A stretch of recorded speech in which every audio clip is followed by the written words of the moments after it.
So I have a lot of these old antlers, well not a lot, quite a few. Most of them are full size and I've kept them for displaying. I'm probably going to hang a couple in here. But I've got a couple like this that I use, that as you can see I've been sawing up, and I've been cutting out pieces for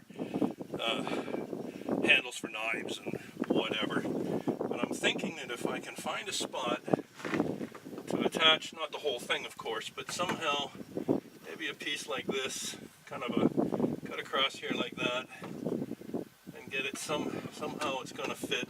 Maybe take one off and make a plate for through here instead of the normal mechanism with a latch on the inside. I don't worry about locking the outside at the moment. I'm probably going to mount some kind of a deadbolt or something on it, so I'm not too concerned about that. But what I'm looking for is some kind of a neat handle, and then just it'll go through on a pivot with a latch piece inside, just a flat bar that'll fold over and hit the inside, and just fold over it and close it when I'm indoors. So the question here is, actually I was thinking about using something like that, but then what I could do is cut the butt end off here somewhere and mount it like this so that it would actually go into the hole. I'd have to make the hole the right size, but it could actually go through, and then you would have essentially a doorknob, which would be the butt end of this. That might be kind of cool. Wouldn't look better this way, but then you'd still end up with a saw cut end, so I guess it really doesn't matter, does it? Do you ever get involved in a project that you're really excited about, and every time you think of a way to do something, it's not that you're going to change what you're doing, but it's that you keep coming up with new ideas. So all the ideas I've come up with, I'm going to carry on with and continue with.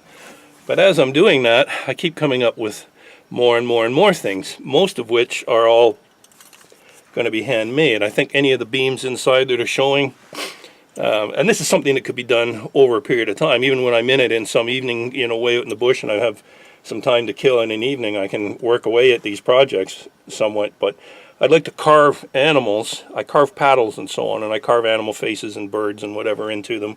I'll show you that one of these days.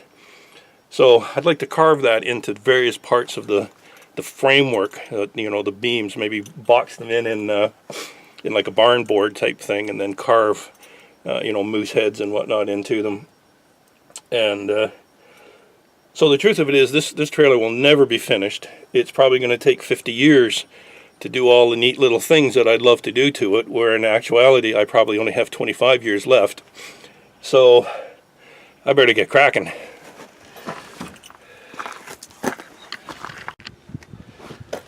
Okay, so this is the stove that's going to go in the hunt shack. And when you work alone with heavy materials like stoves and such, you really got to have some equipment to help you do this. As I said, it's heavy. This probably weighs, my gosh, this probably weighs at least 250 pounds. It's all full of new fire brick and so on, and it's a beast. It's in excellent shape, but it's been sitting in the garage for probably a year or 2 years now, I guess, waiting for this project to happen. So it's got some surface sort of rust starting on it. So what I'm going to do now is clean it all up real nice, clean everything up nice. Make sure the fire brick is in good order. It's all brand new, but so it hasn't got damaged in any way. Everything is free to move. That's great. Yeah, everything's moving. It's a Fisher, which is a very good brand. One thing I liked about this one is that it's got two surfaces. The outlet is at the back, so that can come straight out through. It's going to go at the back of the trailer, so I can go straight out through the wall at the back, and then turn and go up the center of the back of the trailer above the roof line. It won't be in any way, I'll have to take it off when I'm traveling of course, but it'll be easy to put back on when I get wherever I'm going. What that does, in addition to being very easy and not having to put a hole in the roof, gives me two cooking surfaces. Once I get this all cleaned up and washed off, and there's not much rust here, it's just a brown coating. and then I'll get a nice barbecue paint, and once the whole thing's all cleaned up, I'll get a high temp barbecue paint type paint and paint the whole thing nice. And probably in the next couple of days or so we'll be putting it into the trailer.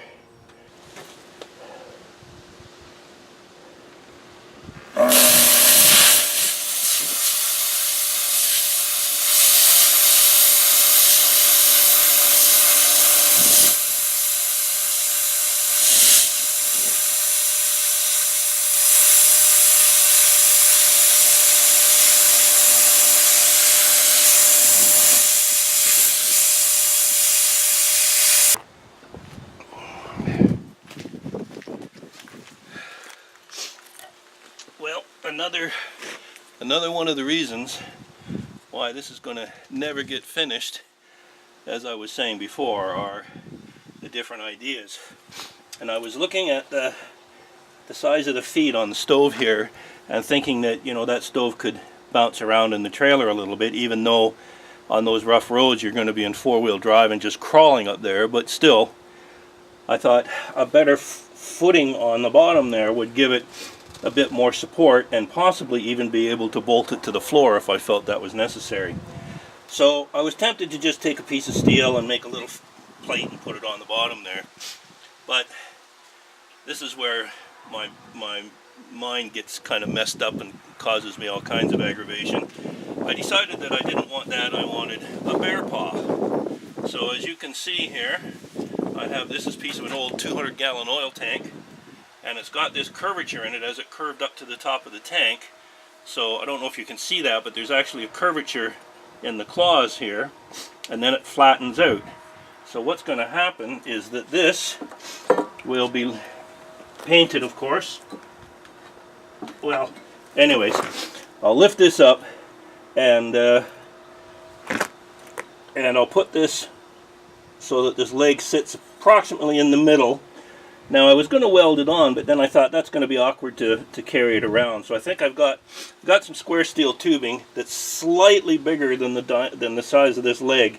So I'm going to take a short piece, maybe an inch long, position it where I want it. I'll weld it to the foot, and then when the time comes, I can just set that on the floor and just set the leg down into it. And it certainly isn't going to jump enough to jump out of an inch or a 2-inch piece or whatever it turns out to be. So now I've drawn out another one. I'm cutting it out with my plasma cutter, as you can see. It'll either be the clip before this one or after, whichever.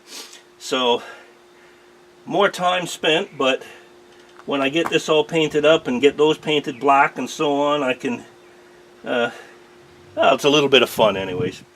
But these are the kind of things that, you know, take another hour or whatever to get the equipment out, make the idea up, cut it out, grind it smooth, take all the burrs and so on off it, and then get ready to paint it. So as long as this keeps happening, I'll be working and updating and changing and modifying and messing around with that trailer for probably years. So stay with me. It'll be a ride, that's for sure.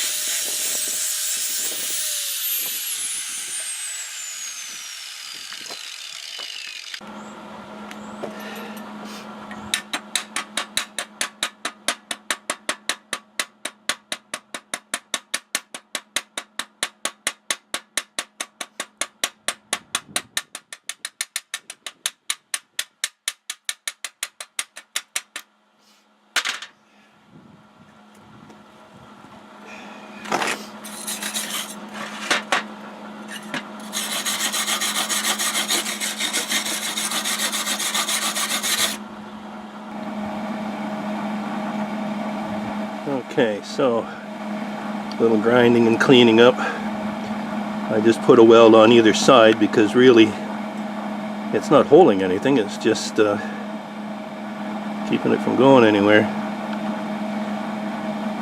Oops. Try getting that in focus. There we go.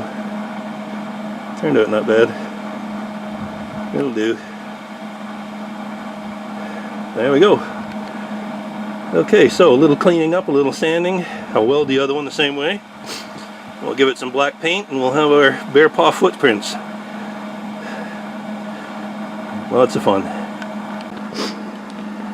Okay, so there's the stove as I'm starting to sand it down. And there's his little bear paw feet. And as you can see, the legs of the stove just fit inside those pieces I welded on, those tubing, square tubing, and it'll never bounce high enough. Those are 2 inches tall, and the paw goes right under it, so the stove is actually sitting on the paw, and it's just held, guided in place by those 2 tubes. So that'll look pretty cool when it's all painted up. If it wasn't for the heat, I'd get some epoxy glue or something and put a little hair on there just to make it look cool, but I imagine the heat from the stove would probably melt that pretty quick. But even with a paint job, they're going to look kind of cool. This is why that thing is never going to get finished. I keep coming up with ideas like this, and it takes me an hour and a half to get everything out, make them and weld them and put them all back together, and then put all my tools away. But there you go, all the fun of it. Well, I want to thank you for watching. It's been fun. And the saga will continue, probably forever. And please stay tuned. If you like it, share it with someone else. Subscribe would be great. And everybody have a fine day. We'll see you next time.